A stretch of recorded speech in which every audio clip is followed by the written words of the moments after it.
This show brought to you by Circle of Seven Productions, www.cosproductions.com. Please be sure to subscribe and welcome to our circle.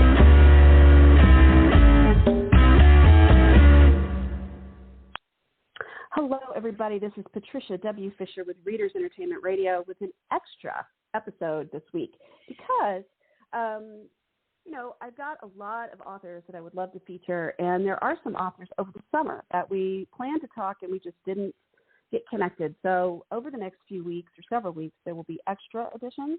So I'm kind of excited about that. But one of my friends from my writers group here in San Antonio, who I haven't talked to in a while, so I'm very excited to talk to her.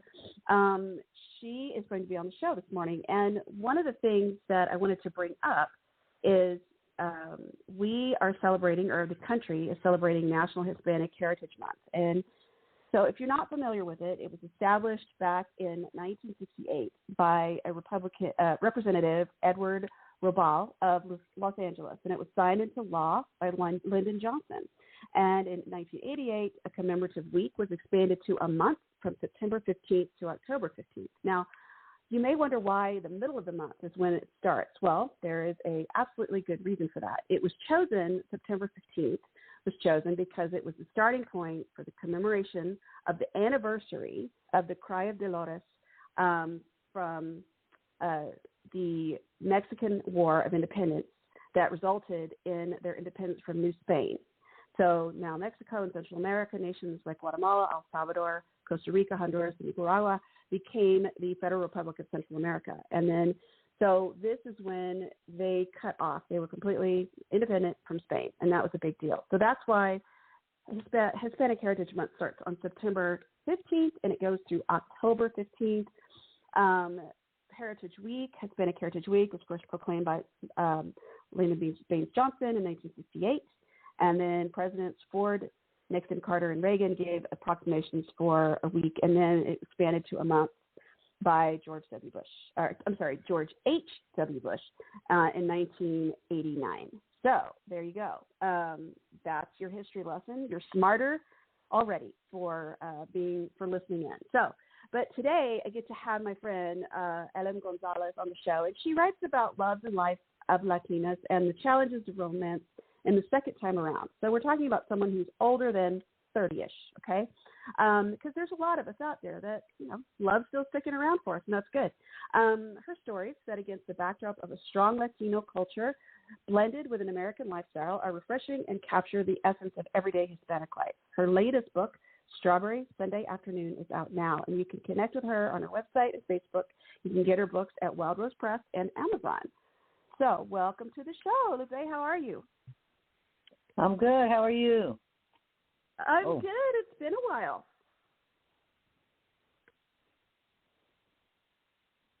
Are you there?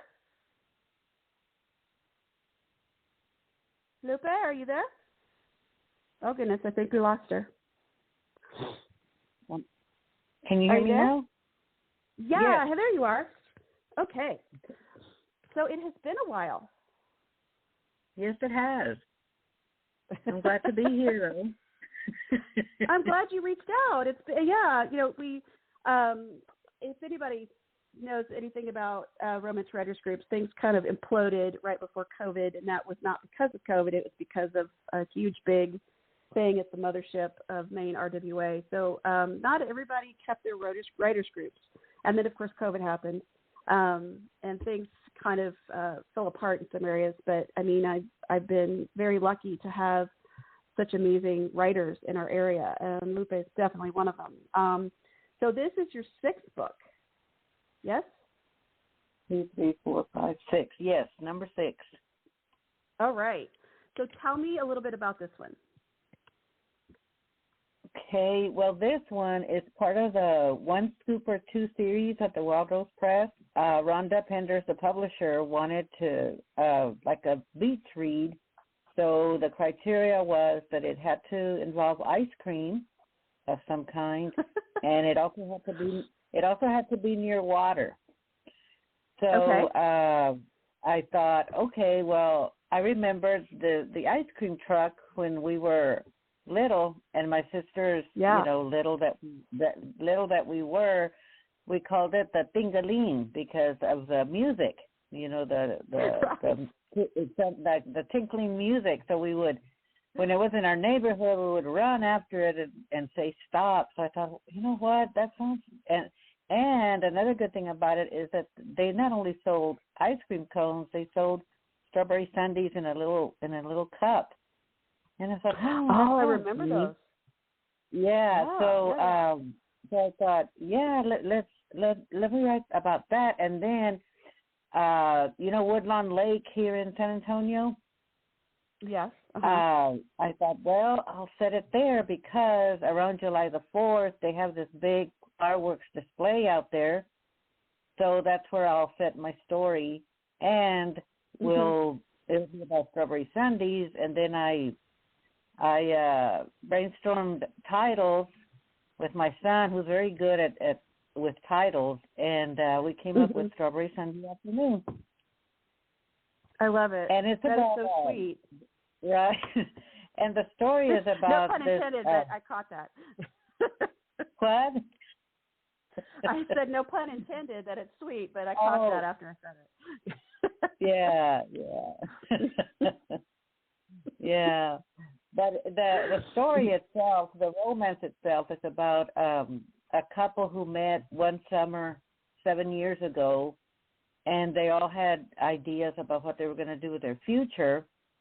And so after that summer, they drifted apart, and then she found out that she was pregnant. And when she tried to call him, his aunt, who was like a mean, evil stepmother, told her that he had taken a great job in Houston and he was about to get married, and the best thing that she could do was to leave him alone. So she did. Well, but she tried 2 other times to reach him, and it never worked out. And then she comes back this summer 7 years later, and they reconnect. And so that's what the story is about. Wow. That's got, a heavier topic, but, it sounds like you wove it really well. And, communication obviously is one of the big things, that always seems to lack in romance novels and many other genres. But, the communication seems to break down somewhere. Now we have chaos. So, that sounds – so you like writing characters that are obviously older than 30, which I think we need more of those. Because there's a big group of us who are older than 30. Nothing against being younger at all. All of us who have gotten to this point in our life, we're that age at one point. So, and we're lucky to get here. So, what made you want to write about?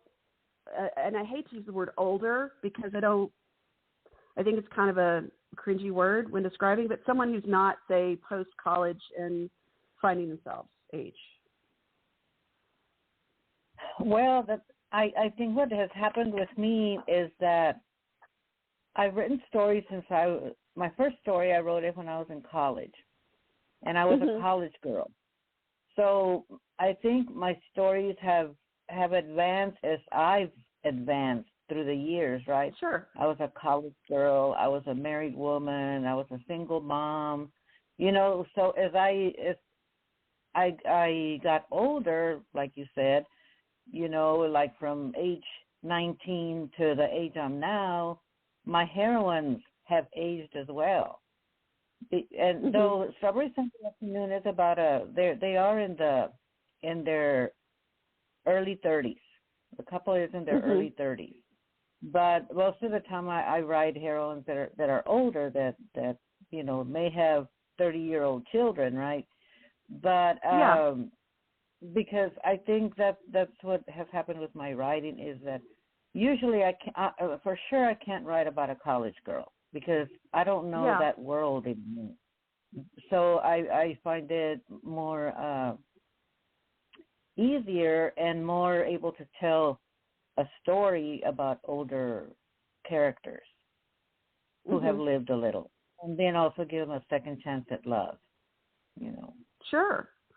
Because things change, and you're right. The perspective changes. What I think about, I don't know if you watch any of these, and I watch them peripherally, But every once in a while I'll be flipping through and I'll see these shows like Bridevillas or Bridal whatever, and I just look at it and go, oh, God, this is just so unnecessary drama, such unnecessary stuff. And I get that it's a huge, big day. And don't get me wrong, I was engaged in my early 20s, and that didn't work. And then I got married probably 10 years later to somebody else, obviously, because that first person was trash. But it's one of those things of what I wanted in my 20s was very different than what I wanted in my 30s. And if, God forbid, I got married again, if something happened to my husband, I don't know. I mean, obviously, I'd want something different than I had before. So you like that perspective changes as you go along and have life experiences. So yeah, I would think that would definitely change your perspective. Yeah. So, and I keep wanting to yell at the TV like, it's one day. It's one day. It's just settled down. My thoughts on that is you're thinking more about the ceremony than of the marriage itself, Yeah. But, I know. Yeah, I get it. I get it. Oh, yeah. Man, but people just go all out. I'm like, wow. And the drama around it, too. It's amazing. People get bizarre. I don't know. It's weird, but you could make a whole series, like a whole entire, and people have, I'm sure. So when you started writing initially, I know you wrote in college, and then you wrote some more as you were a mom and everything else. What was the catalyst for you to say, I'm going to sit down and write a book? Because I keep writing, I need to do something with it. Well, it's funny you should say that because I just wrote about my best summer for this other writing group I belong to. And the best summer was 1975 because I babysat these two little kids for the summer. And the mom, had a small library. And I looked at her books, and one of the books was Sweet Savage Love by Rosemary Rogers, a book which is not 2 feet today, right? But I was so inspired by that book, and I fell in love with the hero. And that made me write my first story, which I unimaginatively called it my first story. And it was about a dark-haired, green-eyed hero, like the hero in Rosemary Rogers' book. Right. And after that is when I wrote my first novel, and the hero in that story was this guy who I had met in my senior year in high school, and I was obsessed with him. That's the only word I can think of. Years later, I was obsessed with him. Sure. So, and from then, I just kept writing stories ever since then. Wow. And then when was your first book published? My first book was published in 2007 by the Wild Rose Press. And it was called Too Late for Romance. And that was my first book with an older heroine in there, older characters. Did you have people say, do you really want to write about a character, an older heroine, want to write about someone younger? No, I didn't really. And what was even better was that at the Wild Rose Press, they had this, I guess, imprint, you could call it, called The Last Rose of Summer. And and that category was for second chance romance with older heroines and heroes. Right. It seemed so perfect, like it was made up for me. Yeah, right. That's cool. And I remember when that happened. That was very cool. We had a whole, we talked about it at the meeting. So that was very fun to see that. And then to see your books on the shelf. That never gets old. No, it doesn't. And the thing is, since the Wild Rose Press is a small publisher, usually the brick and mortar stores don't carry the print book. They'll carry the ebooks, but not the print book. But in 2009, after Sarah, a San Antonio Romance Writers Conference, the bookstore manager actually put my book on a shelf in Barnes and Noble, and I have the picture to prove it. Yep. I love it. That was really neat. That was really neat to see that. It's funny because as much as people love ebooks, when you tell them they write a book, they're like, "Oh, where can I pick it up?" And it's like, okay, but most of the time they're ebooks. Yes, so yes, it happens. Yeah, I they tell want them, to go to the store and buy it. Yeah. Right, and I tell them, "Oh, it's a digital book." "Oh, a digital book." "Oh, okay." You're right. They do have that reaction. Yeah, because they want to hold it, and hold it up and everything. It's harder to, do it on a computer or whatever. But no, it's funny that people still want to knee jerk to that. And I remember, and you remember that whole huge debacle about people arguing about if ebook, people who'd gotten their ebooks printed first were real writers versus print, and there was that whole, argument I about remember. it. And and then look where we are now. It's just like, but digital gets more royalties, so higher royalties. So okay, it all works out, I guess. It works out, yeah. Change is very interesting when it's perceived. It's like, no, oh wait, maybe it'll work. Oh yeah, okay. I know. It's like, settle down. So the last time you were on. Oh, go ahead. Well, I was just going to say that in our writers group, our romance writers group, we had a whole section of members who left when the president who was for ebooks won the election. A whole slew of members left our membership. I don't know if you were there at the time when that happened. I think I was really early. Like it was. I got there, I think, around 2006. So maybe, about 2006. So it was right around that time. Right. Yeah. Oh, yeah, it was a big to-do. Mm-hmm. So, okay. But the last time, like, wow, okay. That was a long time ago. So last time you were on, you talked about A Well-Structured Life, which was about second chance romance and a guy who rides a motorcycle and all that kind of stuff. And that was, a lot of fun. And now you've come to another second chance romance, but, completely different story. What is in your future? What are you working on right now? Well, I actually, this has never happened to me before in all my writing career. I have a Christmas book coming out in December. Sweet. And I'm very excited about that.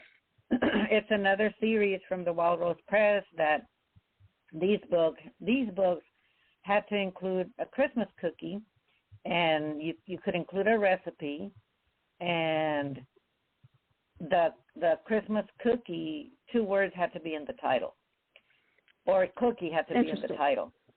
And so I came up with Chocolate Swirl Cookie Christmas. And that's coming out December 7th. And tell me what that's about.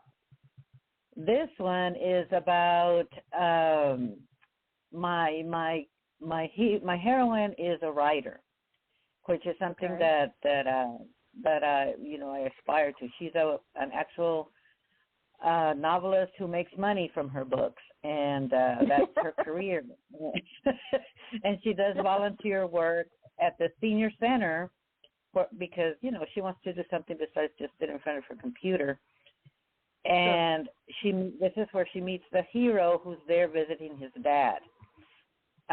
Because this is a senior center where people just go to eat and socialize.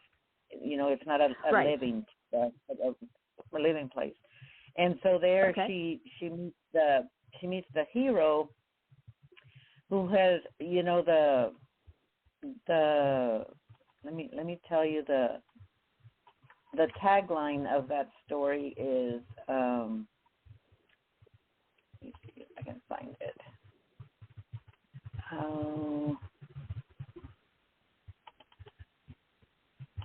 Something, because he has vowed never to love again, and both of them don't have trust issues, so they don't want to to fall in love.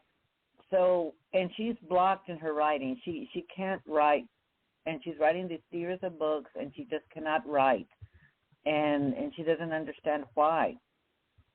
Yeah. And her friend tells her that it's because she hasn't had a man in her life ever since her divorce 5 years ago. Right.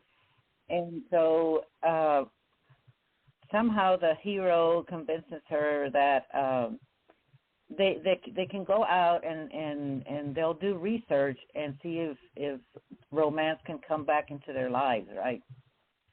So, and of course there's all these ups and downs and until the final scene. So sure. Yeah. So, and the chocolate swirl cookie is a recipe that I found when I was in middle school, and it became like a tradition. Yeah, and it became like a tradition in our family. And I even had these two male cousins that would irritate me because the way you make this cookie is you make little swirls, like long little swirls, and then you just swirl the swirl around and make the cookie. You don't make like nowadays that you make a big roll and just slice it, right? No, these you did per little roll and swirled it around. Well, these guys would get those little swirls and eat them raw, and they would just irritate me. And so, but you know, that's why that recipe just came to me. That you know, I have to write the story about this particular cookie. You know. Yeah. So there's a lot of memories with recipes. There's a ton of stuff you can pull from recipes. Yeah. My husband, I you know me, and then you know my husband's rather kind of opposite. He's a little bit more subdued. And when our girls were really little, he came through the kitchen one day, and I was making chocolate chip cookies, and so I, gave each of the girls a taste of the dough, and he just stopped, and he looked at me, and he goes, "What are you doing?" I said, "There's nothing. We're just making cookies." He goes, "Did you feed them raw cookie dough?" And I went, "Yeah." She's like, "You can't feed them raw cookie dough. It's got eggs." And it's like, look, I've been doing this for 40 years, no problem. So, and so he was like, "You can't do that." So, and then we went to see his mom that year for Thanksgiving, and he told her that I had fed the girls raw cookie dough. You would have thought I had given them lines of cocaine in the kitchen, but, no, it was cookie dough. So, and I told her, I said, she's like, "You can't feed them raw cookie dough. It's got raw eggs." And I said, "But it's good." And she just kind of sat there for a second. She goes, "Is it really good?" I went, "Yes, it is really good." So, but she won't do it. She can't do it. But to be fair, my daughter, who was then very tiny, now there's a recipe you can make it with milk instead of eggs. So there's no raw cookie dough. I mean, there's no raw, like, risk of salmonella. Still eat the cookie dough. Right. So, but yeah, those recipes, like every year I try to make gnocchi for Christmas, and I end up with like 9,000 gallons or bins of gnocchi because I can't ever measure it correctly. So I end up with it a little bit too dry, and then I put a little bit more of the wet, and then I have more, and it's just like I keep making more and more dumplings. It's kind of like a friend of ours is like, "Yeah, when we make tamales, it's at least 3 trips to the store because you run out of the masa, and then you need it's just like you have to, there's no way to figure it out before you've like sat down and tried to make it all." So yeah, it's one of those. Right. Yeah. And then it's like gnocchi for everyone for the rest of the year. Well, that's what I do. That's what my heroine does in this book. She starts practicing because she wants to serve these cookies at the Christmas celebration that they're going to have at the fair. Oh, how cute. And she wants them to be just perfect. And clients give her ideas of, you can flavor it with licorice, you can flavor it with Mexican chocolate. And I thought, wow, that sounds interesting. So I did. Yeah. But I also have practiced because I wanted, if I'm going to include a recipe, I want it to work for the readers, right? Because they'll try the recipe and it doesn't work and say, "Oh, this recipe is no good." So, yeah, you do have to practice. You can't. So but it was a lot of fun to write. Yes. Well, and it's funny you talking about practicing recipes because when I look at any of my great aunt's recipes, and she's passed about 20 years ago, but everything started with a stick of butter, like everything. And so now I look at it and start laughing, or lard. Like, okay, scoop of lard in the cast iron skillet, and now what are we having for dinner? It's like, wow, it's everything goes there. I know. I remember that, those boxes of lard. Yeah. It was a box or a can, and don't throw that can away because we could use it for something. Right. We used to know how to recycle better, right? We did. It's like, the whole, it's like, what is in this? Don't pour it out. It's bacon grease. Crap. Right, yeah. Oh, yeah. All sorts of stuff. I don't think my grandmother, she had a cast iron skillet that she always kept, like, on warm in the oven. So it never, it was always warm and ready. Like, she always just had it in there. So, but yeah, just everything. My God, it's just, it's amazing people lived as long as they did with that diet. It floors me. I know. But it's so good. But the thing too, Patricia, I think is that people didn't sit around watching TV. They would be outside working, Yeah. and playing and, So I think that helped. Yeah. Yes. And I think you're right. I think there's more sitting. I was talking to some parents when my son started his new school, and they were talking about how hard it was to get their kids off of video games over the summer. Our solution is we don't have any. But still, yes, it's really hot, which our kids love the fact that we have none. But it's one of those things. It's like, get up, go outside. Right. You remember being outside, and it's like, okay, summertime, get up, outside, bye. Right. Maybe I'll see you later. Yeah. I don't know. Yeah, because my mom made a stack of tortillas every day, except for Sunday. Yeah. Sunday she took the day off. Okay. But we eat tortillas every day of the week, and I didn't gain weight, but I was always outside. Me and my sisters were always outside. Yeah, my dad liked. So what? I said my cholesterol might have been higher than but nobody talked about cholesterol back then. Yeah. No. I still think about the third grade project. And I don't know if you guys did it, but there's the clay project you do in third grade. And everybody made an ashtray, because somebody at home. It's real easy to do. You kind of roll it out, and then you tilt the edges up, and you just put your fingers there for places for the cigarettes to lay. And everybody made ashtray. Yeah. Right. So, yeah. So, yeah. Well, no, we had chicken all the time, and my dad liked the corn ones because he would make stuff for chalupas, and but he would fry them himself. But every once in a while, there's one thing where he put the oil on and he turned on the stove, and then he walked away because the phone rang, and I came around the corner, and the whole thing was on fire. So, oh no! And I'm like, Oh my goodness! It was an interesting evening. So yeah, that's when my dad decided to learn how to use the fire extinguisher while the kitchen was burning. So that was fun. But everything turned out okay, I guess. We're all still here. So all good. So you've got the Christmas book. So what do you got going after that? Well, after that, right, see, like I told you, this has never happened to me before, and I'm so excited. I've got another book that I'm working on. It's in edits, and I have the book cover, so at some point I'm going to reveal it. And this is another thing that is new to me. It's about, it's set in the Old West, and it's another series of the Wild Rose Press. It's called Wilder West, Wilder. Okay. And my book is called Wilder Sins. and it's about an outlaw. And at first I thought, I can't write a book set in the Old West. And this is in Wyoming, not Texas. It's Old West, Wyoming.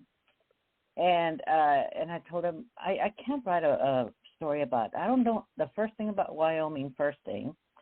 And if outlaw, I can't write an outlaw. And not that you had to write, but, when I talk, me and my son, brainstorm ideas because he's a poet, so he's a writer too. Yes. So we go back and forth, and the story came up, and it's called Wilder Sins, and he's seeking revenge because this gang that he was in killed his little brother because they were greedy. They had just robbed a bank, and they didn't want to share the money. So they wanted to kill both brothers. If they didn't kill him, they just killed his younger brother. So he's out for revenge.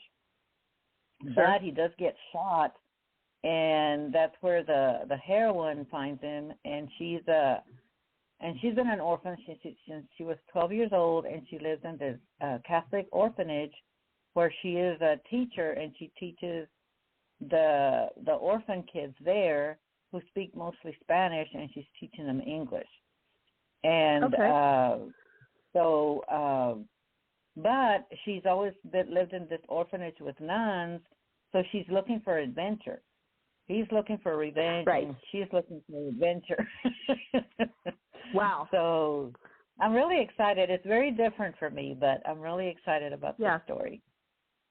So you said, is it a historical? Yes, it's a historical in the Old West. What, 1879. 1878? 1879. 79, okay. Wow. Did they give you the history and everything they wanted included, or, I mean, yes. What information? Yeah. Okay. Yeah. Okay. Wow. That's amazing. Yes. Because, I mean, that's just so different from what you've written before, because you've written all contemporary. It is. Wow. So, and I think it came together really well. And my editor is really, I've worked with her since my second book. And so we've worked together for a long time. So it and she loves historical. That's what she likes to edit more. But since I write contemporary, she stayed with me. But this is her thing. She that's what she likes to edit, historical. So this was exciting for her too. Yeah. Yeah. Oh, for sure. Who's your editor? Nan Swanson. Yeah. Do you know him? Oh, good. Nancy Swanson. I think I have. Yes, I have. I've met Nancy at the Wild George Press group. That was the people. They published my first book. Oh yeah. Waiting for Mr. Right. Yeah. It was, and they're lovely. They're just absolutely lovely over there. So, but that's great. I'm so excited. I mean, it's just a huge amount of books. You've basically written, almost doubled your catalog in a year. I did. Yes. So, I decided. I think I want to be my heroine in the Christmas cookie. I want to be a paying novelist, make money from my books. You should. Well, they're lovely. I love your books. And so what have you not written yet? I mean, what do you want to write but you haven't written yet? Well, they, I love the Wild Rose Press because they always have these series coming up that prompt me to think of a story, right? Right. And the next one that they came up with is called Christmas Castles, and these are stories that will be released next Christmas and beyond. At least for 2 Christmases. Right. And what this entails is a regency, and I love regencies, but I have always told myself I can't write a regency. I don't know anything about. I mean, I've never lived in that world. I've read a lot of stories set in that period, but for me to actually write one. But then when she came up with this category, I said, well, why not? Why don't I just try it, right? Yeah, of course. And I won't set it in London with Almutz and all that stuff because I don't know if I could do that without copying another writer that I've read, right?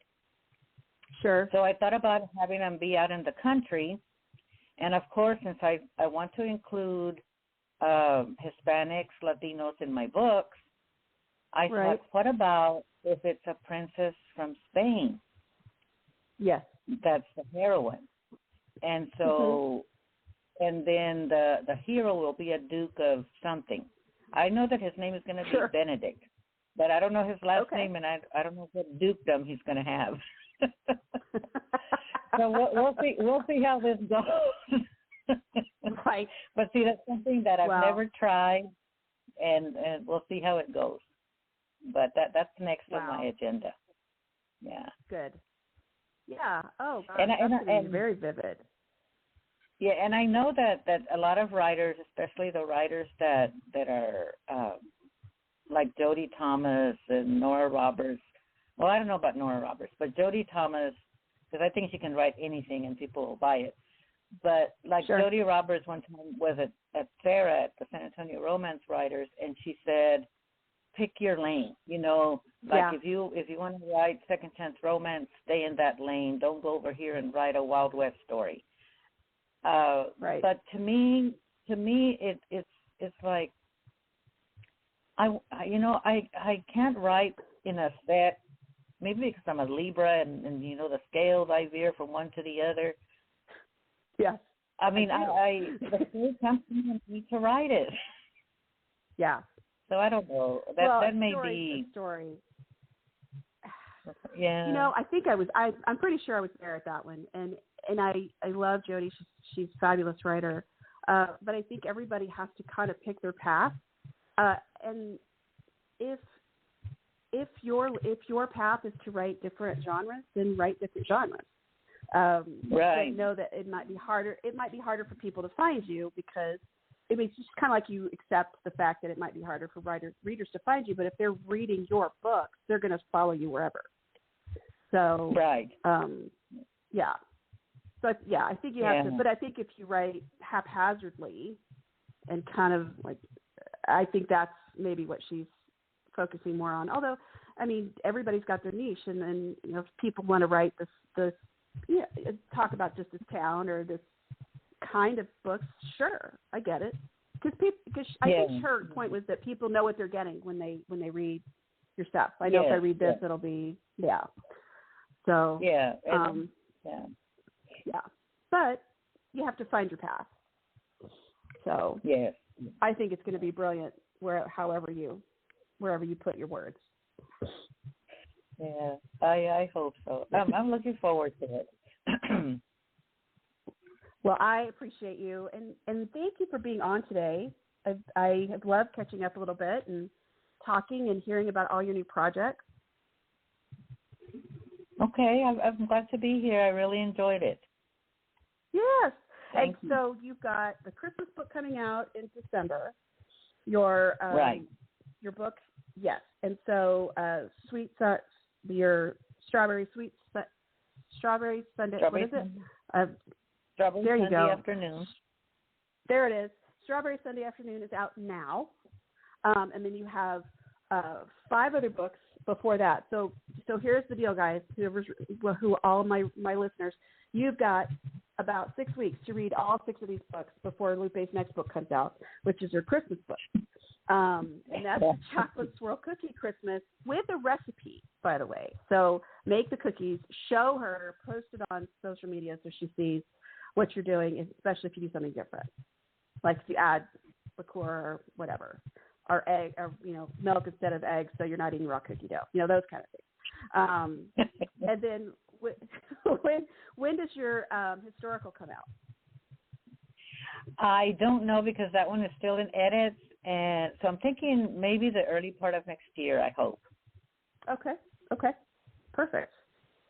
I love it. So we'll be looking for you early next year. Come back and talk to me when you've got your historical out, because I want to hear how that went. Yeah, let's sit down and figure out a day. Okay, sounds excellent. Good. Okay, So, everybody, this has been Patricia W. Fish with Readers Entertainment Radio. I've been talking with LM Gonzalez.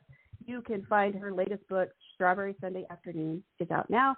And you can connect with her on her website and Facebook. And you can get her books at Wild Rose Press and Amazon. I've got all those links in the write-up of the show. So, go out, grab a book, and enjoy a new story in your catalog. And thank you, everybody. Keep on reading. This show brought to you by Circle of Seven Productions, www.cosproductions.com. Please be sure to subscribe and welcome to our circle.